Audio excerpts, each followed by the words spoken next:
భీముడు నవ్వుకుంటా ఆడుకుంటా ఉంటాడు. అప్పుడే కుంతికి పాండురాజుకి భీముడు స్ట్రెంగ్త్ అర్థమవుతుంది.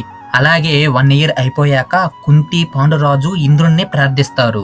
అప్పుడే విలువిద్యలో వీరుడు అయిన అర్జునుడు జన్మిస్తాడు.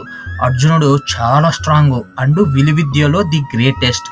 అప్పుడే ఇంద్రుడు అర్జును గురించి ఇలా చెప్తాడు.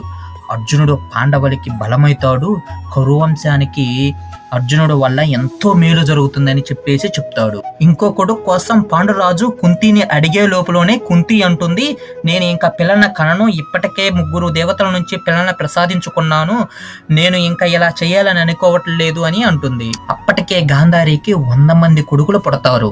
ఇదంతా చూస్తున్న మాధురి చాలా బాధపడుతుంది, నాకు పిల్లలు లేరు అని. పాండురాజుని వెళ్ళి అడుగుతుంది, నాకు కూడా కుంతిలాగా పిల్లల్ని కనాలని ఉంది అని.